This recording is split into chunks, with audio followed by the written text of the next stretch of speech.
morning, good morning, good morning. Thank you for joining me again today as we embark on episode 14. Never thought this far ahead when we started this project back, I think, in springtime, and we're going through episode 14.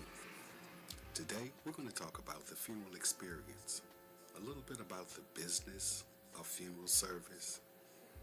Yeah, you know what we see as we do what we do in the street, but it's a business. It's truly a business. And we want you to realize what goes on and why certain things have to be the way that they are. We have a lot of laws that we must follow, and also a lot of regulatory agencies that we must answer to. One of the biggest, Federal Trade Commission. They have a whole section just on funeral homes, the funeral service rule. I'll explain that to you one day if you'd like to hear.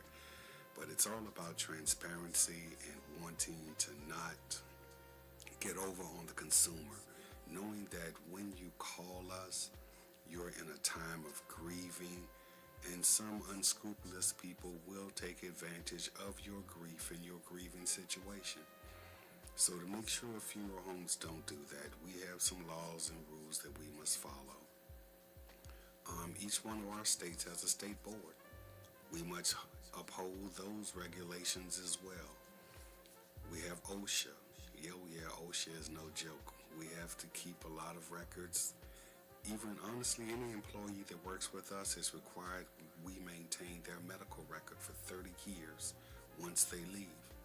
Because we work with formaldehyde and a few other carcinogenic chemicals, we want to make sure that no one is exposed to it. So we're going to get a little bit into things like that today. And in this episode, we're also going to talk about what makes funeral homes a little bit different. Because you see one almost on every corner, depending upon the city that you go to. Why choose one over the other? Something to think about. But thank you for joining me today. If you want to leave a message in the chat or in the comments, know I always will come back to answer those. But we just want to invoke some thought and create some engagement out here today. You know, we always start with a few videos that show you something different. Today's the same. Now, just watch this.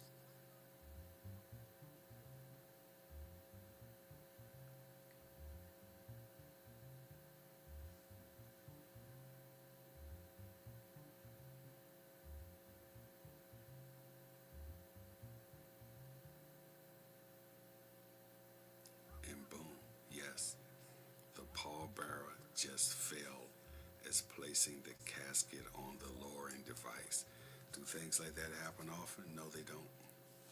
But you must watch your footing when going to a cemetery. It's not on stable ground. There are boards that are set up to hold the lowering device, and things like that do happen. If you looked at that casket closely, it appeared to be a little wider than normal, meaning it was probably an oversized.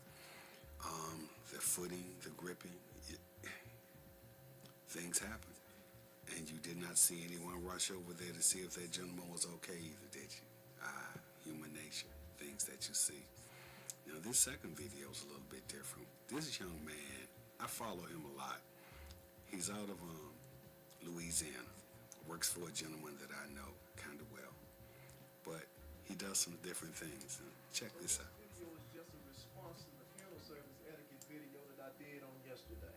I hope you can hear. I have reviewed the comments, and I see that there are quite a few people that are mad and upset with me because I told them my preferences on how I think funerals should run.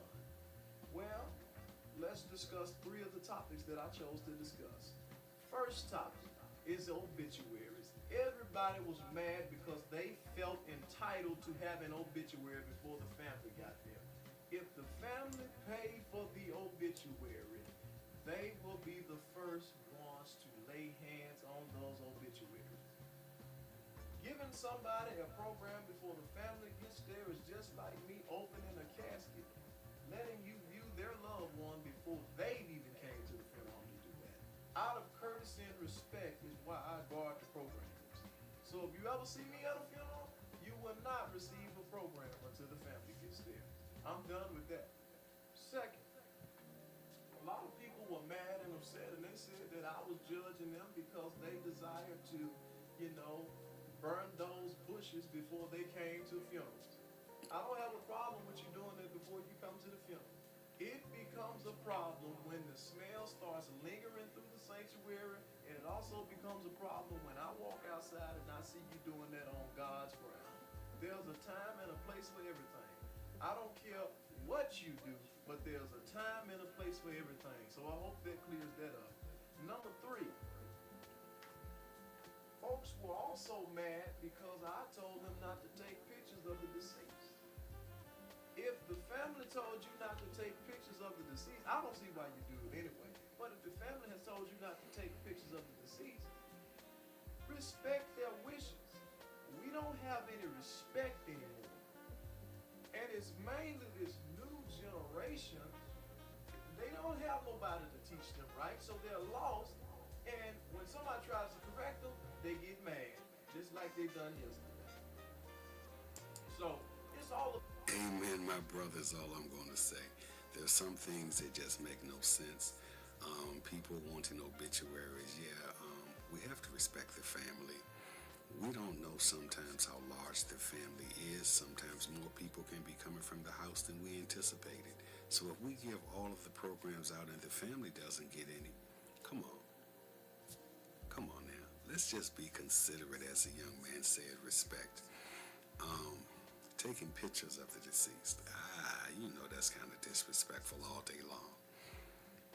Why would you want to put a picture of someone else's loved one on your social media? Let's just keep it real. Let's be a little bit more respectful and thoughtful when we do things. One more thing, and this one's kind of funny here to me.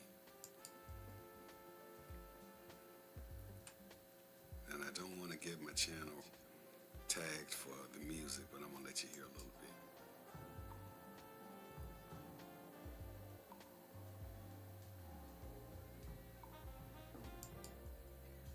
Okay. We've all seen crowning ceremonies and things of that sort. But, come on. Are we taking it a little bit far here right now? I have no opinions. As you know, I just watch.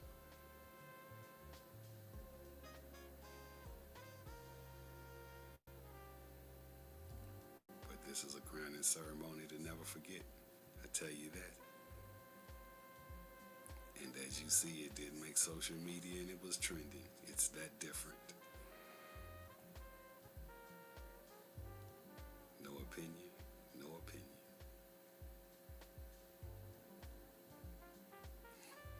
How long is this taking?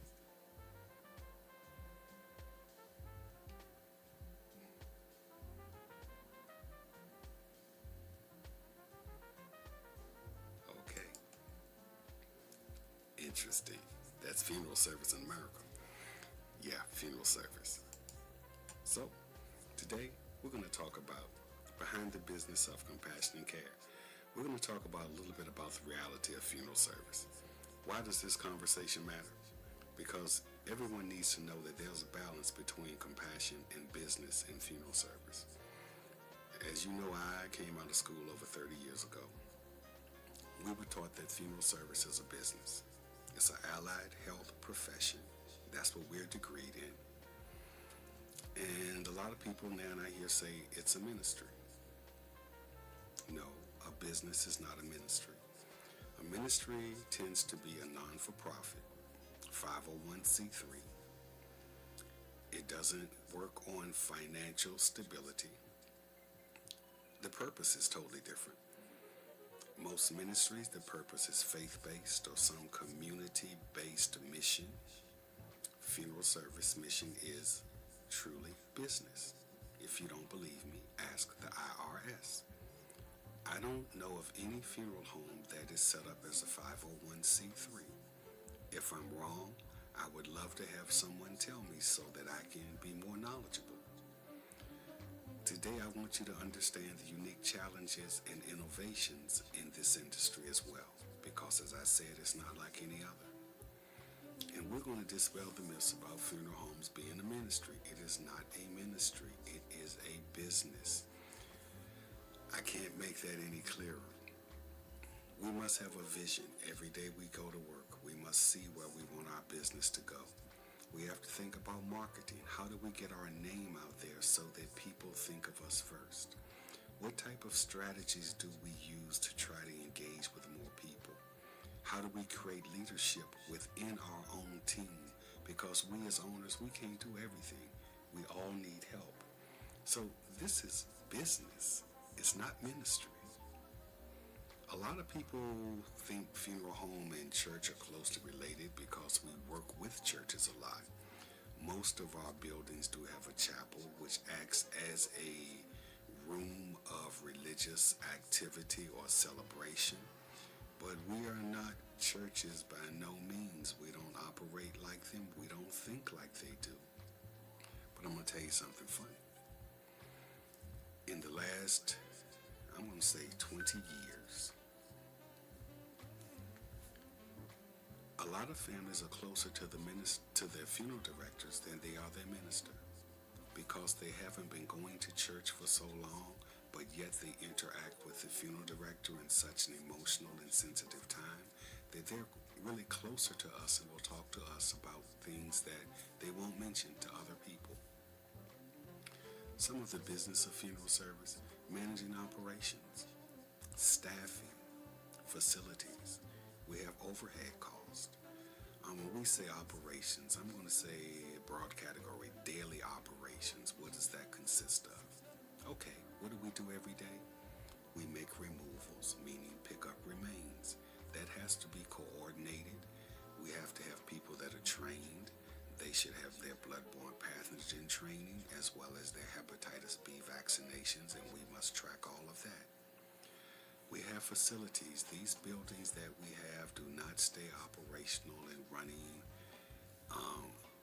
without problems, without needing to be cleaned, without needing to be maintenance. Things break down. We have to take care of that. And we have to do it before the public comes in to see.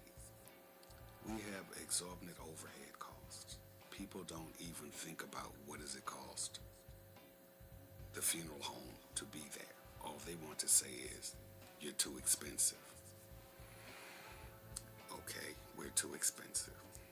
Do you know how much a case of embalming fluid costs? Well, do you really care? No, I know you don't.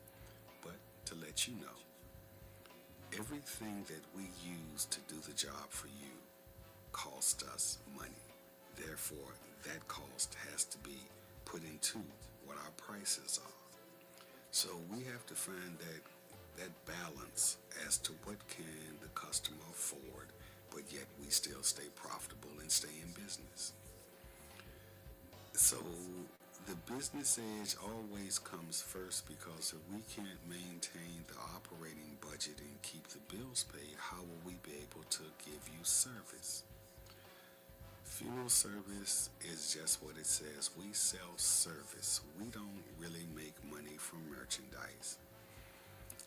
Back in the day, most funeral directors, when I started, would mark a casket up, say, 3 times. So if it cost them $500, they're going to sell it for $1,500.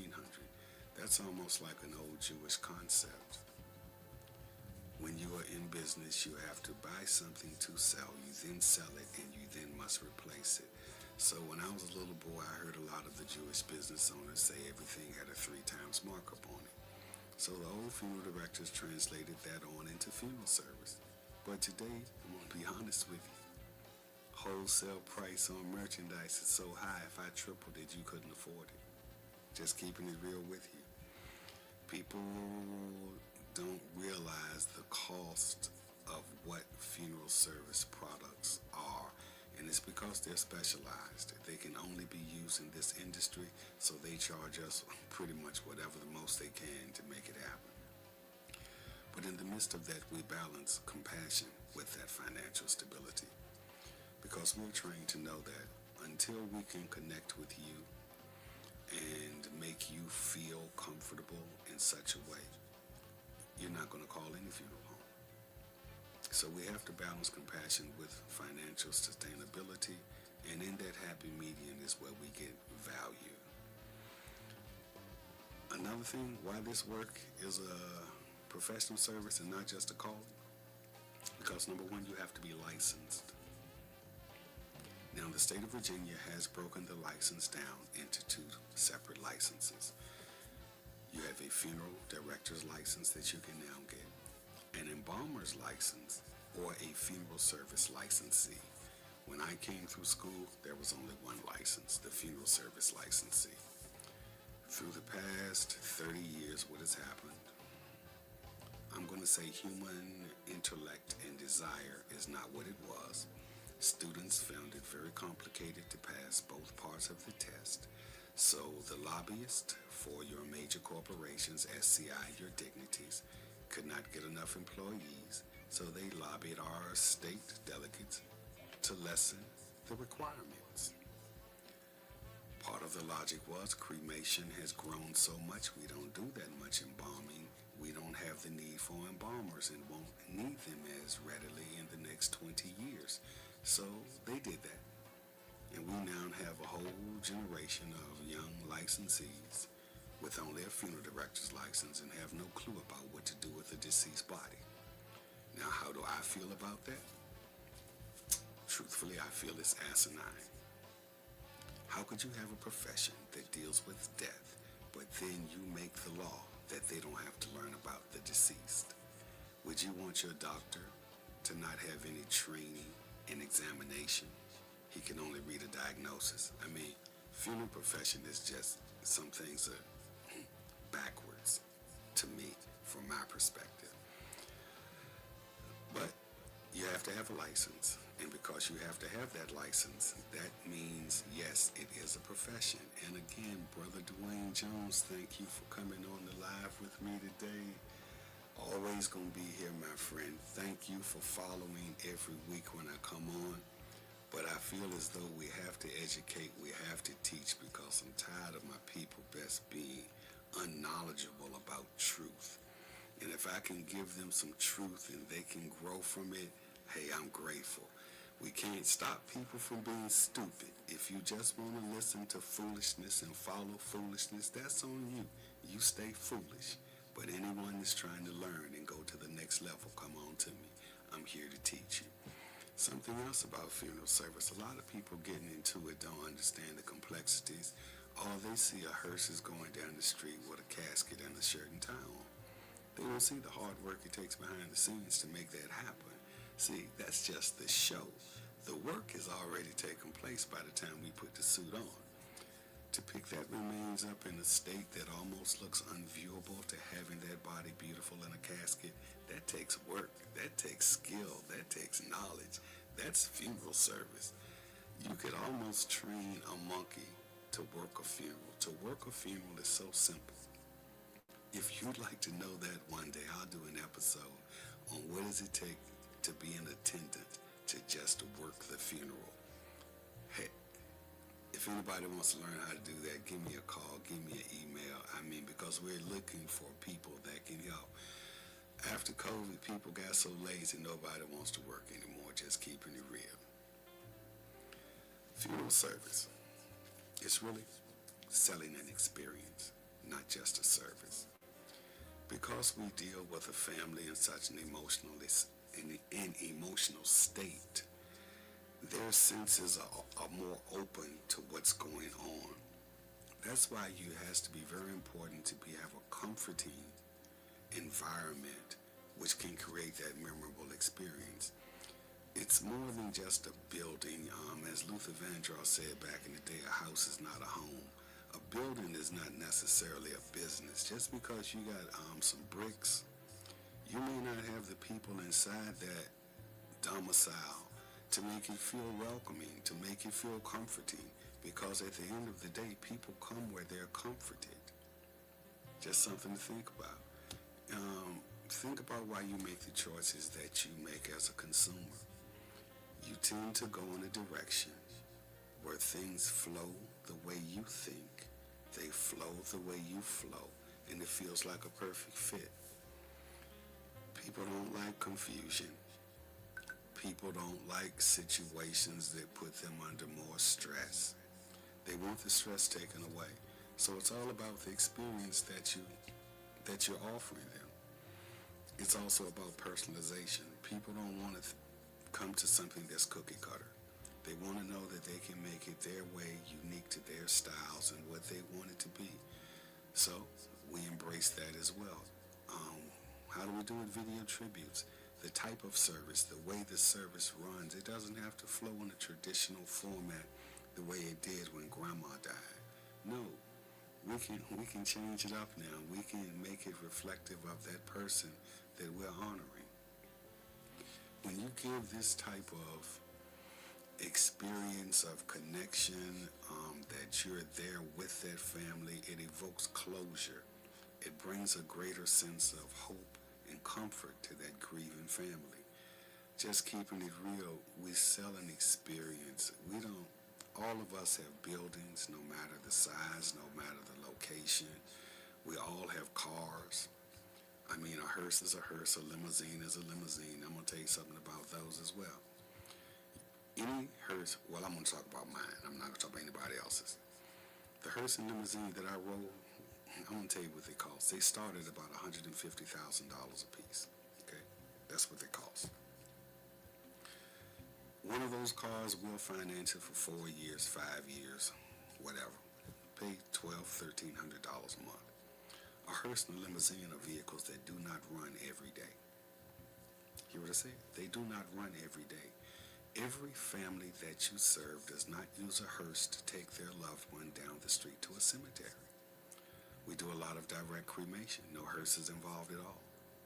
We'll use a removal vehicle, but not necessarily our masterpiece hearse. Limousines, they don't run every day either. We'll have funerals with the hearse and the family says, Mr. Fisher, we'll drive our own vehicles. We have a brand new such and such, or brand new this and that. We understand. See, back in the day when I started, a lot of people did not have the luxury of having nice cars to transport their families. So it was imperative that the funeral home be the provider of transportation for that day. Not the same anymore. We have people that have great jobs. They have top-of-the-line vehicles. They have anything that money can buy will pull up at your funeral. So what are you putting all your money into the vehicle when you could look at your business and from another strategic point of view and provide another type of service? Just a different way of thinking, how I tend to think. We also have some innovations in the funeral industry. It's not what it used to be. It's not a cookie cutter approach. It's not big in Virginia yet, but people are going towards green burials and other practices which are more sustainable. Alkaline hydrolysis, water cremation as some call it. It's not in Virginia yet, but it is in North Carolina and some other states. But the actual funeral, embalming, and burial, it is hard on the earth. You're putting a piece of metal in the ground that may take 100 years for it to rot. The chemicals from embalming as the body breaks down does get into the tap water. Speaking of water, I come from Virginia. If anybody's been watching Virginia, Central Virginia, Richmond, I got a serious water problem, almost like Flint, Michigan had. We may need to think about some alternatives here in Virginia for this water before it gets more commonplace. Now we're doing virtual services, live streaming for remote attendees, things that you must do now if you want to be relevant in the industry because it has changed. Funeral service is also about interactive memorials and digital arrangements. Why are we doing these things? Because the consumer has changed, the customer has changed, and the business has changed. The walking in the door brick and mortar type of business is not what it used to be. People are wanting to do more things at home on their own. They don't want someone sitting in their face as they make decisions. So the industry's changing, meaning the way we do business has had to change as well. Compassionate customer service, empathy at the core. If you've never experienced customer service in a funeral home is different than anything you've ever experienced. It's not a call center, even though your phone rings like it a lot of times. But when you get a call and a customer has a question, they're needing guidance and advice, it all stems from empathy. Having to understand this person and where they are at this moment. They just had someone die. You don't know what emotion they're feeling. You don't know where their mindset is, and probably racing 200 miles an hour. So one of the main things we have to train any staff member that's going to be here to answer a phone or to answer a question is, we have to know how to provide emotional support. And the biggest part of that is to be an active listener.